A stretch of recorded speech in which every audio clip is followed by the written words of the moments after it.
Majelis Ulama Indonesia, khusus di Indonesia saja, ada 1000 lebih aliran sesat. Ada yang mengatakan majusinya hari ini tuh Syiah, yang oleh sebagian ulama dikategorikan sebagai aliran sesat dan memusuhi. Nama dia Syiah. Iran, kapan ada orang Syiah di Iran? Dulu Iran pernah kerjasama dengan Yahudi. Syiah ini kelompok yang tukang suka balik fakta. Syiah ini kelompok yang pandai bertakiyah. Pada tahun 2008 ada pemuka Syiah di Indonesia menyebarkan buku-buku paham-paham Syiah dalam ajaran-ajaran keagamaan. Ada namanya percetakan Mizan di Yogyakarta, menyebarkan isu-isu benih-benih Syiah. Nah, itu kita nih sekarang kalau Syiah itu memang sangat banyak sekarang. Dan Syiah itu sekarang ada di struktural. Tujuannya satu saja, membuat pola pikir kita yang Sunni ini untuk berubah. Syiah tak akan mungkin bersatu dengan Sunni, itu tidak mungkin. Itu musuh nyata kita, pengkhianat terbesar dalam Islam, selain daripada kelompok yang disebut dengan Khawarij.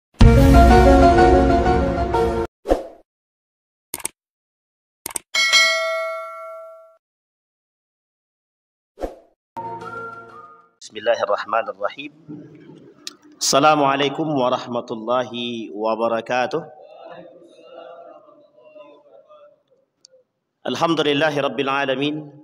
Alhamdulillahilladzi arsala rasulahu bil huda wa dinil haq liyudhhirahu 'alad dini kullih wa kafa billahi shahida. Ashhadu an la ilaha illallah wahdahu la syarika lah wa ashhadu anna Muhammadan 'abduhu wa rasuluh la nabiyya ba'd. Allahumma salli wa sallim wa barik ala hadzal nabiyil karim. Allahumma salli ala Muhammad wa ala ali Muhammad fil alamin innaka Hamidum Majid. Ya ayuhan nasu ittaqu rabbakum alladhi khalaqakum min nafsin wahidah wa khalaqa minha zawjaha wa batha minhuma rijalan katsiran wa nisaa'a wattaqullaha alladhi tasaaluna bihi wal arham innallaha kana 'alaikum raqibah. Wa qala Allah ta'ala ya ayyuhalladzina amanu ittaqullaha wa qulu qawlan sadida yuslih lakum a'malakum wa yaghfir lakum dhunubakum wa may yuti'illaha wa rasulahu faqad faza fawzan 'azima. Puji syukur kehadirat Allah dengan mengucapkan alhamdulillah rabbil alamin. Bersalawat kepada Nabi dengan mengucapkan Allahumma salli ala Muhammad wa ala ali Muhammad fil alamin innaka Hamidum Majid. Mudah-mudahan Allah memberkahi, Allah limpahkan rahmat dan karunia serta keberkahan. Insyaallah kita yang hadir husnul khatimah. Amin ya rabbal alamin.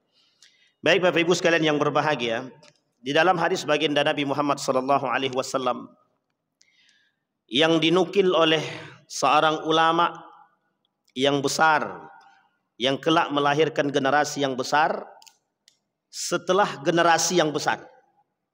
Ada dua ulama terkenal di Indonesia, Hasyim Al-Asy'ari dan Kiai Haji Ahmad Dahlan. Kiai Haji Ahmad Dahlan mendirikan organisasi yang sangat terkenal disebut dengan Muhammadiyah.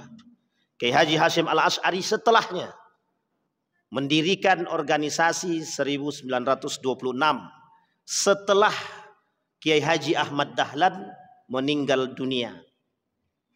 Apa organisasi yang dibangun, yang didirikan? Organisasi yang didirikan adalah Nahdlatul Ulama. Apa alasan mendirikan itu? Karena wafatnya seorang ulama besar yang mendirikan organisasi besar, namanya Muhammadiyah. Dalam tulisan beliau, dalam kitab Risalah Ahlus Sunnah wal Jamaah, yang oleh Buya Hamka, di dalam tulisan Buya Hamka tentang dinamika umat itu disampaikan oleh Buya Hamka. Atas kelak di akhir zaman itu manusia itu terpecah sekian banyak, yang terbagi dalam berbagai macam golongan. Di dalam hadis baginda Nabi Muhammad SAW, setidaknya Nasrani itu terbagi 71, sementara Yahudi terbagi 72. Tapi kemudian Ahlus Sunnah wal Jamaah atau Islam itu sendiri terbagi 73. Satu di antaranya Ahlus Sunnah wal Jamaah yang selamat, sisanya tidak selamat. Yahudi tak selamat, Nasrani tak selamat, Islam yang lain selain daripada Ahlus Sunnah wal Jamaah itu tak selamat juga. Dan itu zahir, hadisnya sahih Dinukil oleh sekian banyak para ulama. Pertanyaannya adalah, apa makna daripada 73 golongan, kata Nabi? Terpecah menjadi 73 golongan itu maknanya apa? Itu ternyata bahasa oleh para ulama hadis kiasan. Majelis Ulama Indonesia, khusus di Indonesia saja, ada 1000 lebih aliran sesat. Itu Majelis Ulama Indonesia rilis 1000 lebih. Dalam tulisan Majelis Ulama Indonesia ada 10 karakter daripada aliran sesat yang dianggap sesat oleh Majelis Ulama Indonesia. Pertanyaannya, yang tadinya 73 di Indonesia saja 1000 lebih. Maka kata Ibnul Qayyim Al-Jauziyah, saya mengutip dan menukil perkataan Ibnul Qayyim Al-Jauziyah. Fitnah yang terbesar kelak di akhir zaman itu cuma 2. Syubhat dan syahwat. Nah, persoalan syubhat itu persoalan yang paling berbahaya lagi. Yang kelak melahirkan tahayul bid'ah dan khurafat. Yang menjadi agenda besar daripada pemurnian akidah pada masanya. Post-puritanism. Siapa yang mempelopori hal tersebut? Kiai Haji Ahmad Dahlan pada masanya. Untuk kilas balik Indonesia. Yang kemudian pada masa itu todongan banyak. Yang menganggap bahwa apa yang dilakukan Kiai Haji Ahmad Dahlan itu adalah bentuk daripada pengacauan umat dan pembelah. Mereka tuduh begitu. Alasannya kenapa? Alasannya menghapus yang disebut dengan bid'ah, tahayul dan khurafat. Yang kelak di akhir zaman itu menjadi fitnah terbesar. Dalam bahasa lain fitnah syubhat, anak daripada fitnah syubhat itu kelak ada namanya bid'ah. Dan Nabi bilang dalam hadisnya, kelak di akhir zaman itu kata Nabi, pelaku-pelaku bid'ah itu bertebaran. Dan sangat banyak sekali. Bapak Ibu sekalian yang berbahagia, pada masa baginda Nabi Muhammad SAW hidup, masa Nabi masih hidup, itu Nabi palsu setidaknya 7 orang pada masa Nabi hidup. Itu ada 7. Nabi masih hidup. Sampai Nabi bilang begini, satu ketika Nabi ingin memberikan harta rampasan kepada para sahabat, diberikan kepada para pejuang. Datang seorang pemuda bernama Dzulkhuwaisirah. Ini perlu diingat baik-baik nama ini. Dalam sejarah nama ini punya peran besar dalam memecah belah umat, termasuk membunuh para sahabat. Namanya Dzulkhuwaisirah. Dzulkhuwaisirah ini hidup pada masa Nabi. Ketika Nabi memberikan harta rampasan, itu kemudian dia bilang begini, "Hei Muhammad, i'dil." "Mala a'dil," kata Nabi Muhammad. Nabi dibilang, "Hei Muhammad," dia tidak pakai kata Rasul, tidak pakai kata Nabi, tidak. Dia bilang, "Hei Muhammad, yang adil dong," kata dia.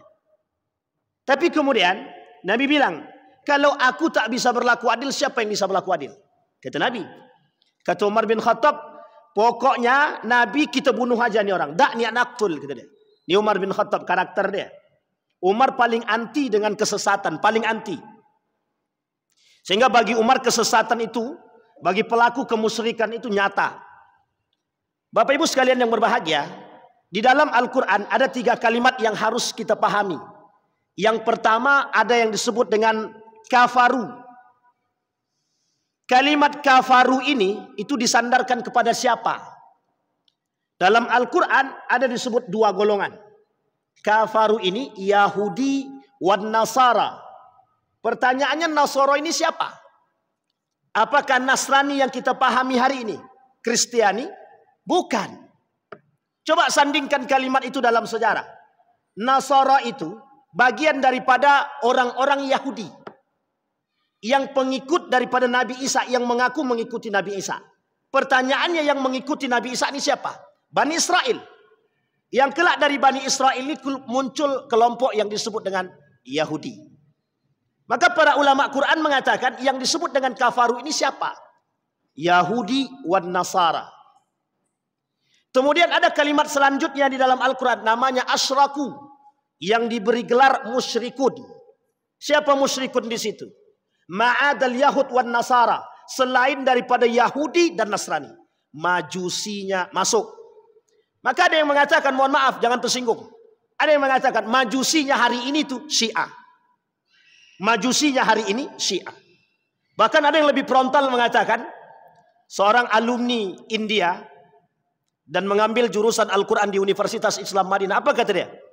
Musyrikunul yaum, orang musyrik hari ini itu majusil ad, majusi sekarang. Siapa mereka? India. Sampai berani dia katakan India. Kenapa dia katakan India? Laisan minan nasara, mereka bukan dari orang Nasara. Dan ini poin penting, Pak. Asyraku, orang-orang musyrik. Pertanyaannya, siapa orang-orang musyrik di sini? Yang menyembah selain daripada Allah. Atau orang muslim yang menyembah selain daripada Allah, atau menduakan Allah. Masuk dalam kategori asyraku. Yang menyembah patung, musyrik. Yang menyembah matahari, musyrik. Yang menyembah api, yang menyembah dan lain sebagainya, masuk dalam kategori musyrikun. Ternyata yang dimaksud asyraku dalam Al-Quran adalah mereka ini. Nah, maka dikatakan majusinya dari golongan umat muslim itu, sebagian ulama mengatakan Syiah sekarang. Nah, tapi ini tak ada kaitan antara perang perang Israel dengan Iran ya. Nanti kapan-kapan kita sikat itu. Tapi poin pentingnya di situ, Pak. Asyrakunya di situ. Maka Yahudi dan Nasara dan asyraku orang-orang musyrik. Yahudi dan Nasara masuk dalam kalimat kafaru, orang-orang yang kafir. Jelas apa makna kafir tersebut? Menutupi diri daripada kebenaran. Yahudi menentang Tuhan, Bani Israel, dan itu pengkhianatan yang pernah mereka lakukan. Nasara sama, yang menyalib Nabi Isa alaihissalam dalam pandangan mereka. Meskipun bukan Nabi Isa yang disalib. Kembali kepada poin tadi. Pada masa Nabi Muhammad SAW hidup bergandengan Yahudi, Nasara di Madinah. Dan uniknya hidup di masa Nabi juga yang bersanding dengan Nabi bukan hanya Yahudi, bukan hanya Nasara, tapi juga al-munafiqun. Yahudi sempat masuk Islam ketika kiblatnya masih di Masjidil Aqsa. Kata kaum Yahudi, kami akan tetap bersama dengan Muhammad dan kami Muslim. Setelah perintah atau turun, apa yang turun? Ayat, fawalli wajhaka syatral Masjidil Haram. Hadapkan wajahmu ke Masjidil Haram. Apa kata kaum Bani Israel? Atau apa kata kaum Yahudi? Kami tidak beriman kepada Muhammad. Liyuthabbita bihi fuad. Nah, Allah pengen tahu di antara ketika berpalingnya Masjidil Haram, Masjidil Aqsa atau kiblat ke Masjidil Haram, itu yang pertama kali murtad itu kaum Yahudi. Apa kata kaum Yahudi? Kami tak sejalan dengan Muhammad. Coba bayangkan. Itu ketika berpaling. Hidup di masa Nabi, Yahudi, Nasara. Dan paling berbahaya, kata Nabi di antara dua ini, jelas kekufuran mereka, tapi ada para pelaku-pelaku musyrikun yang dikategorikan munafiqun. Orang munafik hadir pada masa Nabi. Nabi masih hidup, munafik ada. Uniknya, orang munafik masa Nabi bangunnya masjid. Yang dibangun masjid. Sampai diabadikan oleh Allah dalam Al-Quran, Masjid Dirar. La ta'tadu. Jangan kalian jadikan Masjid Dirar itu untuk masuk ke dalamnya, karena akan menyesatkan. Karena tujuan Masjid Dirar itu, tujuannya Nabi pulang dari perang Tabuk, masuk masjid, Nabi dibunuh. Cuman itu tujuannya, tidak ada yang lain. Karena sakit hati, kekuasaan, jabatan, tempat diambil alih oleh baginda Nabi.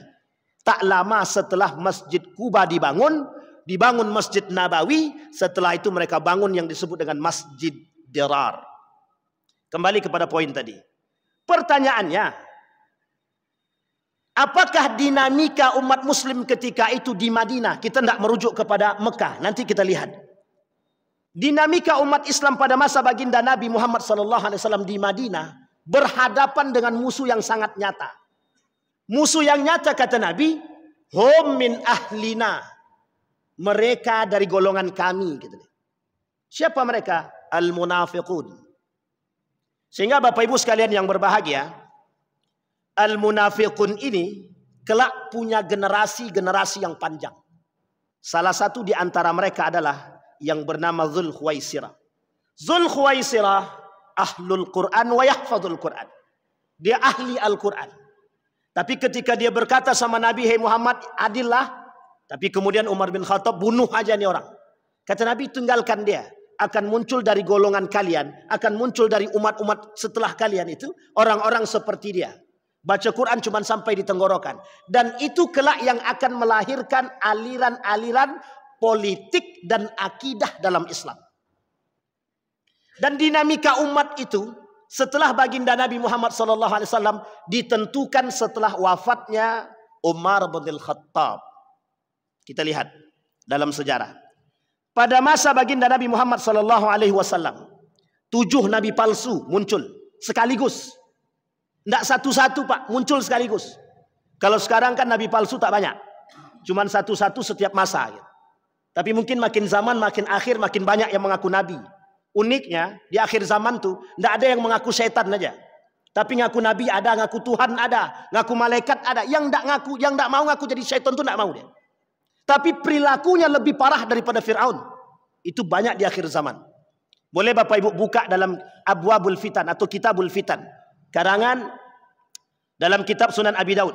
Dalam kitab Sunan Ibnu Majah. Itu persoalan fitan itu persoalan karakter-karakter Fir'aun. Yang Allah sebutkan 16 karakter dalam Al-Quran. Di beberapa surat. Satu di antaranya karakter-karakter congkak, angkuh. Dan itu semua ada. Nah kembali kepada poin tadi Bapak Ibu sekalian yang berbahagia. Pada masa Nabi 7 nabi palsu. Wafat baginda Nabi Muhammad SAW. Tersisa 3 nabi palsu. Antara lain di antaranya adalah Musailam al-Kadzab. Yang oleh Abu Bakrin Siddiq diperangi. Pertanyaannya. Apa alasan Abu Bakar memerangi nabi palsu? Alasannya sederhana. Tidak ada agama yang lebih baik. Dan tidak ada kesesatan yang nyata kecuali dengan munculnya nabi palsu. Maka nabi oleh para ulama disebut dengan akhirul anbiya wa akhiruz zaman. Nabi akhir, nabi paling terakhir dan nabi di akhir zaman. Dalam kitab Armageddon, tanda kiamat kecil pertama itu lahirnya baginda Nabi. Yang kedua wafatnya baginda Nabi Muhammad SAW. Jadi kelahiran Nabi itu sebagai tanda akhir zaman. La Nabi ya ba'da, tak ada Nabi setelah itu. Cuma kalau ada orang yang mengaku Nabi itu muskilah. Masalahnya di mana? Masalah dalam keyakinan. Ya ini masalah kita Pak. Mengapa ada Nabi palsu penyimpangan akidah? Mengapa ada Nabi palsu? Ada orang yang mengaku mendapat wahyu. Uniknya, baru-baru ini, setahun yang lalu, ada orang yang mengaku dapat wahyu. Dan mengaku jadi nabi. Nah, ini poin penting Pak. Kok bisa di tengah luasnya umat muslim yang beragama, yang beriman, muncul kelompok yang mengaku nabi dapat wahyu. Pertanyaannya, mengapa? Dan apa sebab? Kata para ulama, Muhammadiyah dalam rilisnya, itu dikatakan sebab penyimpangan akidah itu di antara 5 dha'ful ilmi. Apa itu dha'ful ilmi? Lemahnya ilmu. Ini masalah Pak. Sangat masalah. Iqra itu turun dalam kitab Kaifa Yubarrijul Quran Al-Haya. Itu tujuan Iqra itu bukan arti bacalah, bukan. Hei manusia, Anda punya akal telaah dengan sebaik mungkin. Anda punya akal belajar sebaik mungkin. Anda punya akal analisis sebaik mungkin. Itu tujuan Iqra. Jadi kalau tujuan Iqra yang diciptakan oleh Allah cuma sekedar membaca, itu tak sejalan dengan makna yang sesungguhnya. Tapi kalimat kedua yang dikatakan Allah dalam Al-Quran, Iqra bismi rabbikal ladzi khalaq. Kalimat ini yang tak boleh kita tinggalkan. Ketika manusia dituntut untuk belajar, tapi ingat, kenal dulu dengan Tuhan. Sehingga ketika mereka beriman kepada Allah, kata Allah, wattaqullaha wa yu'allimukumullah. Orang yang belajar, maka dalam konsep perang pemikiran itu ada 2. Ilmu dibarengi dengan iman, iman dibarengi dengan ilmu. Ilmu tanpa iman itu mesti rusak, mesti rusak. Banyak yang bergelar profesor tapi menyesatkan itu banyak. Banyak sekali. Tak perlu saya sebutkan. Kalau saya sebutkan kaget semua kita. Dan mereka rata-rata bergelar profesor. Yang kedua, orang beragama tapi tanpa ilmu. Sesat dan menyesatkan. Dha'ful ilmi menyebabkan munculnya syubhat dalam agama. Apa kata Wahbah Zuhaili? Maaf, bukan Wahbah Zuhaili. Syekh Mutawalli Sya'rawi. Syubhat terbesar itu dan bid'ah terbesar itu ada terletak pada urusan agama. Itu yang terjadi. Musailamah al-Kadzab itu kesombongan dia cuma satu saja. Dia merasa dapat wahyu karena kehebatan dia ahli syair. Waktu itu orang yang ahli syair itu sangat terhormat sekali. Sehingga oleh Musailamah al-Kadzab merasa punya kelebihan dalam syair, merasa punya kelebihan dalam bahasa Arab. Dia coba buat syair tentang tandingan Al-Quran, lebih tepatnya dalam ilmu gajah. Di Al-Quran ada al-fil, mereka buat juga al-fil, tapi maknanya berbeda. Diketawakan oleh pengikutnya Musailamah al-Kadzab. Ngamuk dia. Kata Musailamah al-Kadzab, kalian ketawakan pemimpin kalian, nabi kalian. Oleh Abu Bakar diperangi, Pak. Jadi pekerjaan Abu Bakar ketika itu berat. Sangat berat sekali. Kita sekarang ini tidak terlalu berat perjuangan kita. Karena pada masa itu, kalau tidak diperangi oleh Abu Bakar, maka bisa dipastikan Islam tak akan pernah kita dengar. Satu. Yang kedua, yang diperangi oleh Abu Bakar, orang-orang murtad. Yang ketiga, orang yang tak mau bayar zakat. Ketiga-tiga poin ini, itu kalau tidak diperangi oleh Abu Bakar pada masanya, itu rusak, serusak-rusak. Ketika baginda Nabi wafat di Mekah, setengah penduduk Mekah murtad. Uniknya di Madinah, Abu Bakar ada, Umar ada, hampir mayoritas itu bertahan, tapi sebagian kecil murtad. Nabi masih ada di situ jasadnya, belum dikuburkan. Coba bayangkan, pertikaian terjadi di antara mereka dalam kondisi Nabi belum dikuburkan. Jadi Bapak Ibu sekalian yang berbahagia, banyak penyebab munculnya dinamika umat Islam pada masa itu. Sehingga baginda Nabi harus berhadapan betul dengan kaum kufar. Orang Yahudi dengan congkaknya, sampai Nabi mengusir mereka dari Madinah. Uniknya, kata Nabi, ada orang dari golonganku justru ingin menghancurkan diriku. Namanya al-munafiqun. Dan ini disebutkan dalam Al-Quran di berbagai macam ayat. Dan di berbagai macam surat. Ada di surat Taubah. Ada satu buku judulnya Al-Nifaq wal Munafiqun fi Dawi Surat Taubah. Ada namanya Al-Munafiqun. Dalam surat Al-Munafiqun itu sendiri. Sampai saking seriusnya Allah memberikan persoalan munafik ini, turun satu surat. Dalam surat itu bernama Al-Munafiqun. Pertanyaannya, Al-Munafiqun ini dari golongan umat muslimkah atau munafikkah? Maaf, dari golongan umat muslimkah atau orang kafirkah? Munafikun ini kafir atau orang muslim?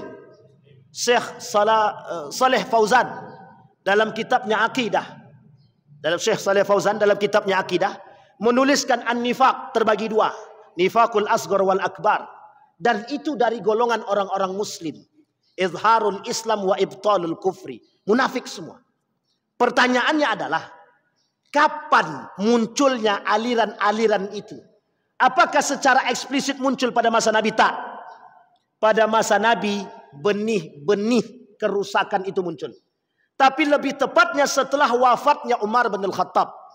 Jadi Umar bin Khattab oleh Nabi disebut sebagai pintu. Pintu penghalang fitnah.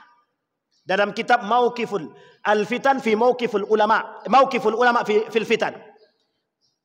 Sikap para ulama dalam persoalan fitnah. Satu di antaranya dalam kitab tersebut dibahas persoalan pertama. Ketika pintu ini terbuka, maka semua fitnah mengalir. Hudzaifah tanya, atadruna man huwal bab? Tahu kalian siapa pintu tersebut? Dijawab oleh para sahabat, tidak ada yang tahu. Kata Hudzaifah bin Yaman, huwa Umar bin Khattab. Apa yang terjadi? Wafat Umar bin Khattab, semua fitnah-fitnah itu terbuka. Orang yang pertama yang menemukan fitnah itu, yang mendapatkan fitnah itu, baik syubhatnya ataupun syahwatnya, terjadi pada masa Utsman bin Affan. Umar bin Khattab yang membunuh Umar bin Khattab itu mengerti agama, paham Al-Quran. Yang membunuh Utsman bin Affan itu menggunakan Bismillah Allahu Akbar, paham Al-Quran, mengerti agama. 6 orang dengan tusukan yang bertubi-tubi. Yang membunuh Ali bin Abi Thalib mengerti agama. mengerti betul dengan Al-Quran. Yang membunuh atau meracun Al-Hasan sama mengerti Al-Quran. Yang membunuh Al-Husain, yang menggorok lehernya, paham Al-Quran, bahkan hafal Al-Quran. Pertanyaannya, Muslim atau non-Muslim? Muslim atau kafir? Muslim. Artinya yang membunuh Muslim, Muslim itu sendiri. Dengan dalih, dengan kalimat Al-Quran, dengan kalimat Islam. Sama Pak. Dan itu syubhat terbesar kita hari ini. Dan itu dinamika umat Muslim hari ini. Dan itu problematika umat Muslim hari ini. Maka kalau umat Muslim mau punya perhatian khusus dalam aspek ini, maka akan ketemu Pak titiknya. Di mana persoalannya? Persoalannya sederhana. Cara memahami agama. Dia poinnya di situ. Kembali kepada poin tadi. Maka kata baginda Nabi Muhammad SAW, semasa Nabi hidup, Nabi palsu muncul. Orang-orang munafik muncul. Sampai Huzaifah memegang 40 nama orang munafik. 40 nama. Umar datang. Ada anak nama aku di situ. Kata Huzaifah, dia tak mau menyampaikan, tak mau menyebutkan. Huzaifah sampai hayat dia mati, dia tak pernah sebutkan 40 orang itu. Kaum munafik. Dan uniknya kaum munafik itu, tukang melakukan pecah belah umat pada masa baginda Nabi Muhammad SAW. Kembali kepada poin. Umar bin Khattab meninggal, dibunuh. Fitnah mulai bermunculan. 6 tahun kepemimpinan Utsman bin Affan, semua menyayangi Utsman bin Affan. 6 tahun terakhir muncul sebuah fitnah. Disitulah datangnya para Utsman bin Affan dari Mesir. Yang ketika itu terindikasi, mohon maaf, ketika itu terindikasi mengikuti paham yang mereka katakan kami pengikut Ali bin Abi Thalib. Propaganda yang mereka bangun ketika itu untuk merusak citra Ali bin Abi Thalib, yang setelah itu Ali bin Abi Thalib bertikai dengan Siti Aisyah yang disebut diabadikan dalam sejarah nama perangnya Perang Jamal. Tidak ada pertumpahan darah. Ketidakpercayaan Siti Aisyah kepada Ali bin Abi Thalib yang tidak bisa menumpas. Ali tak tahu menau. Setelah terbunuh Utsman, Ali datang. Pembunuhnya sudah nggak ada. Pembunuhnya udah nggak ada. Yang tersisa istri dia yang masih hidup dalam kondisi tangan yang patah dan dipatahkan. Sementara ajudan dia, kalau bahasa sekarang, Utsman bin Affan, itu dibunuh. Jadi yang membantu Utsman dibunuh. Istri dia patah tangan dia, dipatahkan. Jadi jangan salah Pak.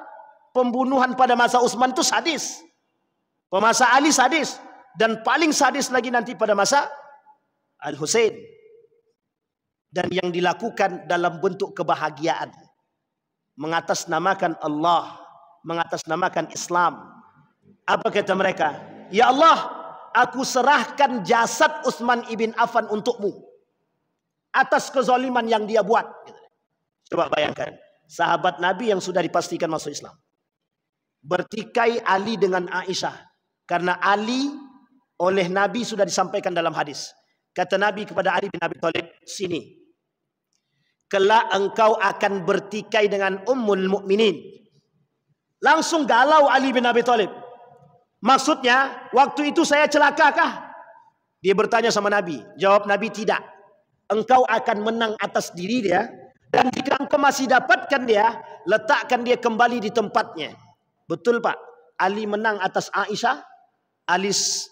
Ali biarkan Aisyah kembali ke Madinah. Dan Aisyah tetap di Madinah. Ali pindahkan kerajaan sistem khalifah ketika itu. Dari Madinah pindah ke Kufah. Yang hari ini kita sebut sebagai Irak. Yang dulunya Babilonia. Ini sejarah nih Bapak Ibu. Perlu dipahami. Singkat cerita. Ini singkat cerita aja nih Pak. Muawiyah tidak terima. Kata Muawiyah tidak begitu. Pokoknya Ali harus mencari pembunuh Utsman. Aku tidak akan berbaiat kepada Ali sampai dia temukan. Kata Ali bin Abi Thalib. Itu Muawiyah berkhianat kepada kami. Datang tukang gesek di belakang. Betul tuh. Habiskan aja. Lawan aja. Tukang gesek dari sisi Muawiyah juga begitu.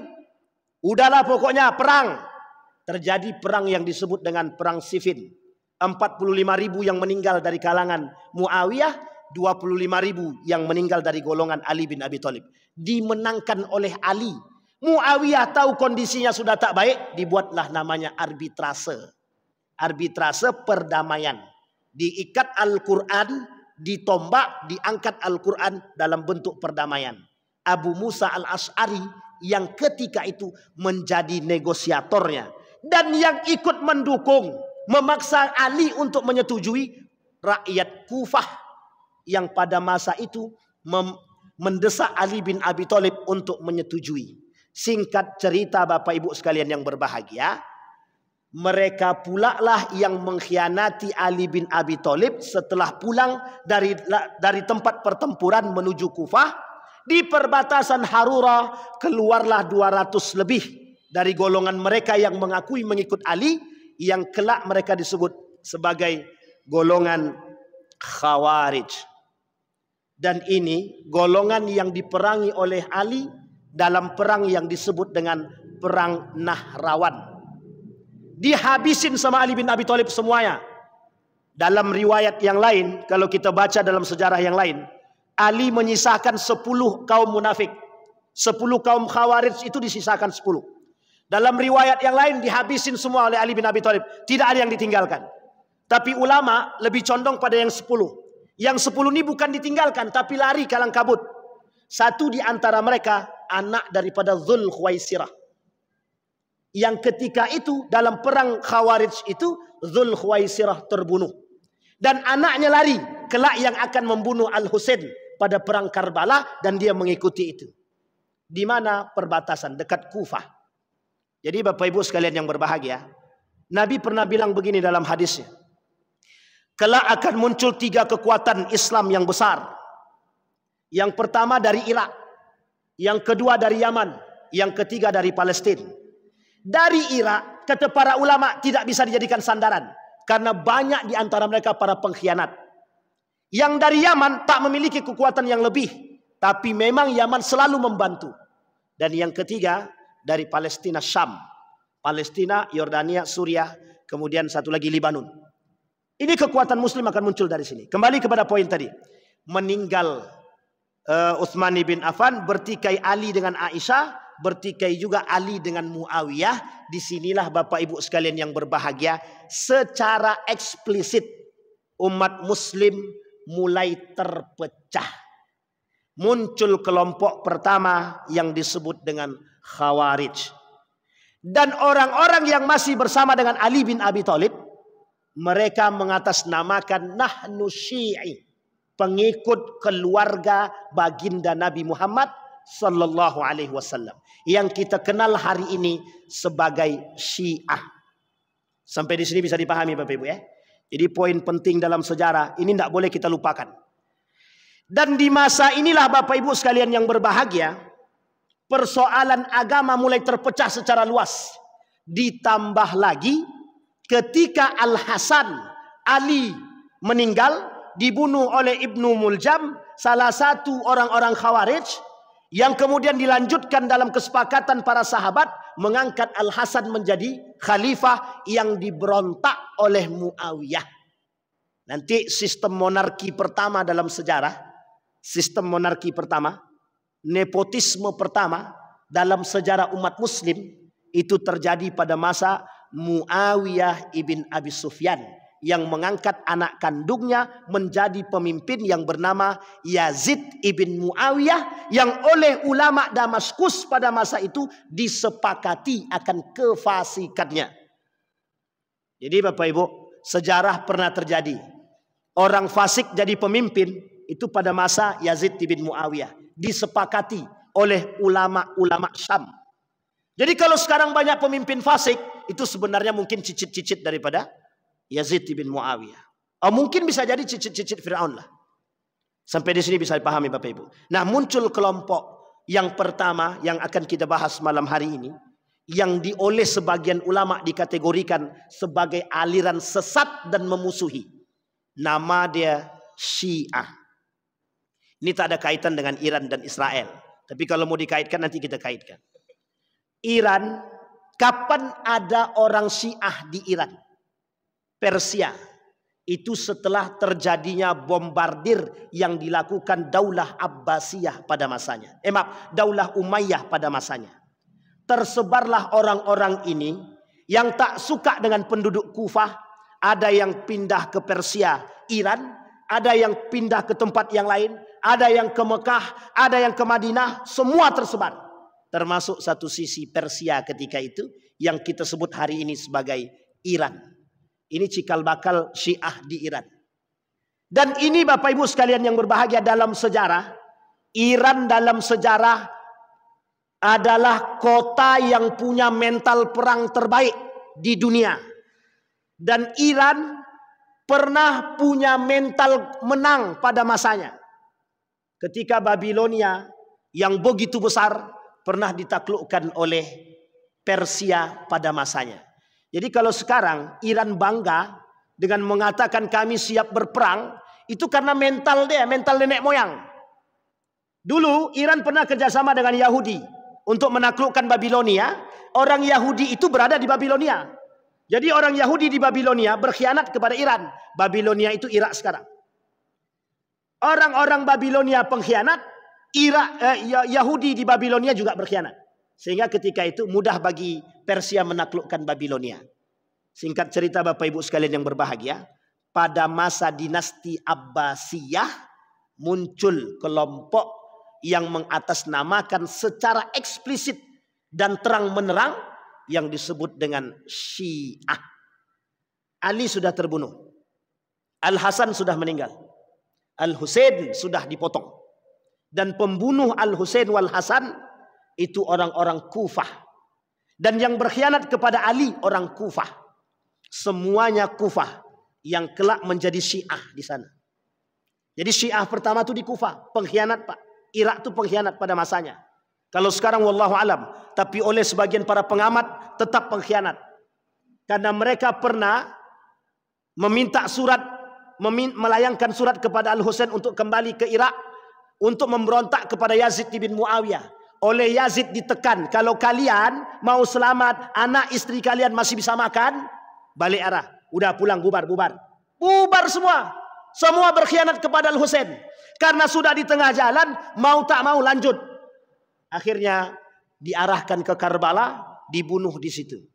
Dan pembunuhan tersadis dalam Islam itu masuk dalam kategori pembunuhan Al-Husain.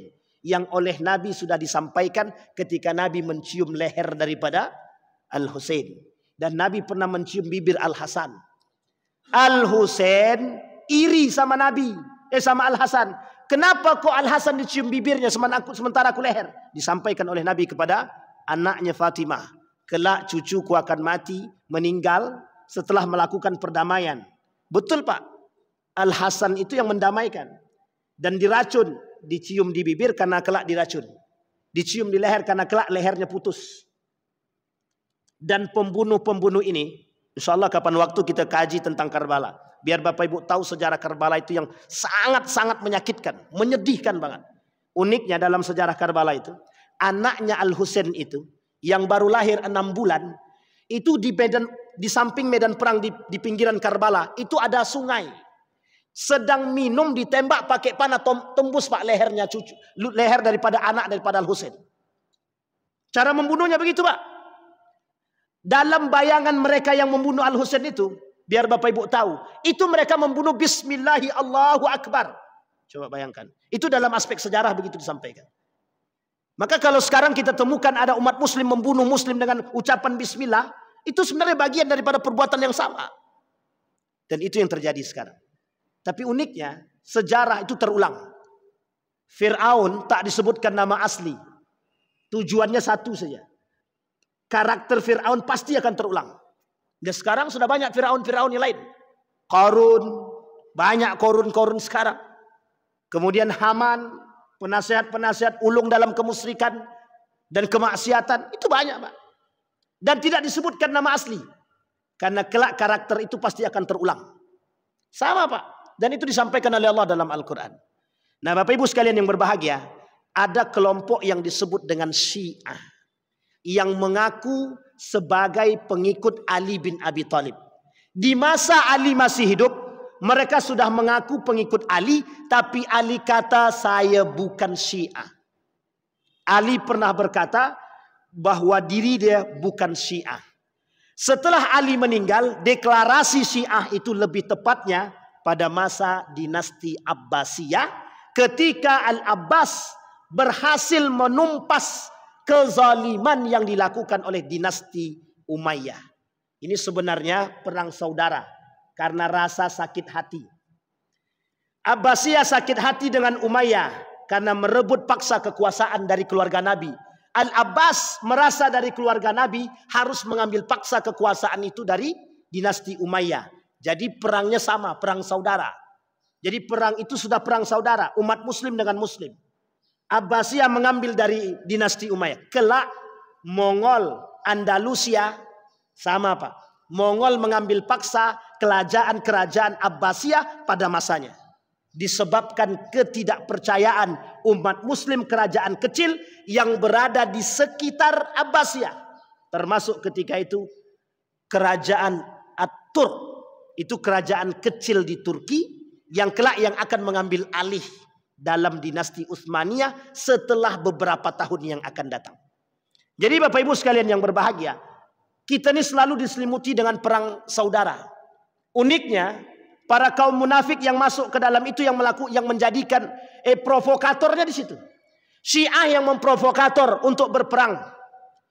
Kemudian Syiah juga yang memprovokator lawan untuk berperang. Jadi terjadi adu domba. Kapan Syiah punya pemahaman yang sesat dan menyesatkan? Bukan pada masa dinasti Abbasiyah. Lebih tepatnya setelahnya. Jadi pemahaman Syiah atau sesatnya akidah Syiah itu nanti setelah dinasti Abbasiyah, lebih tepatnya di akhir kepemimpinan dinasti Abbasiyah. Apa kesesatan yang paling nyata? Kesesatan yang paling nyata yang mulai ditonjolkan oleh mereka adalah ketika Ali bin Abi Thalib tidak diangkat menjadi khalifah pada masa Utsman bin Affan.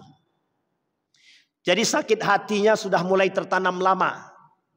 Ada kelompok yang menghasut dalam bentuk provokasi, tapi tidak digubris oleh Ali bin Abi Thalib. Setelah wafat Ali baru digubris. Yang menggubris kebetulan orang-orang mereka yang memaksa Al-Hasan untuk berperang. Yang memaksa Al-Hasan untuk berperang dan yang memaksa Al-Husain untuk tetap ikut. Uniknya Bapak Ibu sekalian yang berbahagia, semenjak Ali bin Abi Thalib tidak diangkat menjadi khalifah, dalam latar kalimat yang disampaikan oleh baginda Nabi Muhammad SAW, Maula ya Ali. Kata Nabi kepada Ali bin Abi Thalib dalam perkumpulan para jamaah dalam haji ketika itu, dipanggil Ali, Ali maju ke depan. Barang siapa yang memuliakan Ali, maka dia telah memuliakanku, kata baginda Nabi. Kalimat ini dipahami oleh kelompok pengikut Ali sebagai latar bahwa Ali lah yang paling berhak menjadi pemimpin setelah baginda Nabi Muhammad SAW. Oleh Abu Bakar, ini Abu Bakar Bapak Ibu, kata mereka, nanti kita lihat sejarahnya dalam kitab Nahjul Balaghah dan dalam kitabnya, saya lupa nama kitabnya itu ada dalam kitab itu. Apa kata mereka? Abu Bakar dengan Umar bin Khattab memaksa masuk ke rumah Ali bin Abi Thalib dan Fatimah. Singkat cerita, mereka paksa Fatimah untuk berbaiat kepada Ali bin Abi Thalib. Berbaiat kepada Abu Bakar Siddiq. Tapi Fatimah tidak mau karena baru meninggal ayah tercinta. Singkat cerita, dalam kitab As-Saqifah namanya. Dalam kitab itu didorong oleh Umar bin Khattab pintu rumahnya Fatimah mengenai kepala Fatimah, kemudian Fatimah jatuh. Pintu tersebut berada di atas badan Fatimah, diinjaklah oleh Umar bin Khattab sampai dia wafat. Ini fitnahnya kaum Syiah terhadap Umar bin Khattab dan Abu Bakar ketika mereka meminta baiat kepada Ali bin Abi Thalib dan Fatimah. Sampai akhir hayat memang Fatimah tidak berbaiat kepada Abu Bakar. Ada alasan, ada. Karena Fatimah ketika itu sampai pada masa 6 bulan belum sanggup untuk keluar karena kesedihan yang dialami atas wafatnya ayahanda. Jadi Bapak Ibu sekalian yang berbahagia, Syiah ini kelompok yang tukang suka balik fakta. Nah, ini kalau dikait-kaitkan kan enak sebenarnya Bapak Ibu. Syiah ini kelompok yang pandai bertakiyah. Tahu Bapak Ibu takiyah ya? Pokoknya memutarbalikkan fakta lah. Itu hobi sekali Syiah tuh. Pada tahun 2008, kalau saya tak khilaf, ada pemuka Syiah di Indonesia menyebarkan buku-buku paham-paham Syiah dalam ajaran-ajaran keagamaan di Indonesia. Oleh Majelis Ulama Indonesia dipanggil. Kemudian mereka berangkat ke Iran dan disampaikan di sana kepada pemuka Iran ketika itu, pemuka orang-orang Syiah. Tolong jangan sebarluaskan lagi paham Syiah di Indonesia. Dalam ucapan itu mereka katakan, siap, kami tak akan sebarkan. 2 tahun kemudian, ada namanya percetakan Mizan di Yogyakarta, menyebarkan isu-isu benih-benih Syiah. Nah, itu kita nih sekarang kalau Syiah itu, memang sangat banyak sekarang. Dan Syiah itu sekarang ada di struktural. Banyak. Dulu di Pekanbaru ini ada namanya Ustadz, pernah datang ke sini Ustadz Sofwan. Yang pernah diusir oleh Ustadz Roni Chandra.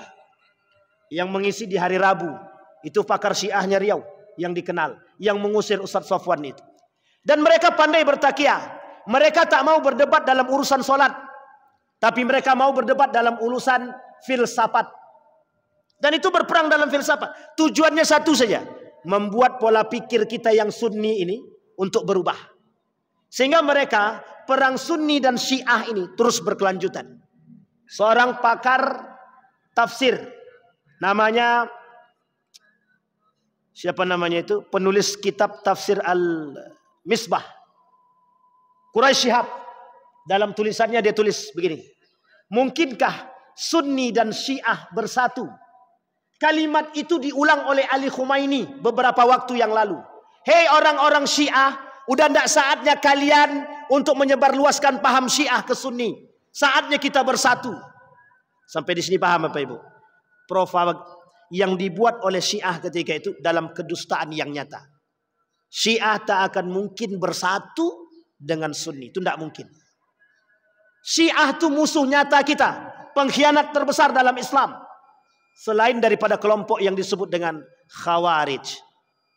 Nanti Bapak Ibu, di pertemuan selanjutnya mudah-mudahan jika Allah izinkan kita ketemu, kita sampaikan aturan-aturan kesesatan yang dimiliki oleh kelompok Syiah, yang sebagian itu, mohon maaf, sebagian itu masuk dalam tradisi-tradisi umat muslim yang ada di Indonesia. Bahayanya di situ. Itu bagian daripada bid'ah dan syubhat yang harus menjadi perhatian kita kelak terhadap kelompok-kelompok Syiah. Apa kata Erdogan dalam satu pemahaman? Israel itu musuh yang nyata. Kita tetap harus melawan. Tapi Syiah juga musuh kita. Kita harus siap bersikap dengan mereka. Artinya apa? Mendukung Iran saat ini mungkin bagian daripada perbuatan, sikap. Tapi berhati-hati atas problem ideologi Syiah, wajib lebih waspada. Itu Erdogan yang bilang, bukan saya. Tapi saya cuma mentafsirkan maknanya. Kenapa demikian? Ketakutan paham Syiah itu jelas. Jangan salah Bapak Ibu. Syiah itu punya model politik yang tak bisa kita tebak kadang-kadang. Kapan waktu kita bahas dulu kesesatan-kesesatan Syiah. Dan berapa banyak terbagi mereka yang ada di Indonesia. Dan bagaimana sikap Majelis Ulama Indonesia terhadap sikapnya kelompok-kelompok Syiah. Mudah-mudahan ada manfaat bagi kita semua. Mudah-mudahan bisa diambil pelajaran. Mudah-mudahan kita punya sikap yang baik terhadap aliran-aliran dan golongan-golongan yang menyesatkan. InsyaAllah kita semua husnul khatimah. Fa'tabiru ya ulil absar la'allakum tuflihun. Assalamualaikum warahmatullahi wabarakatuh.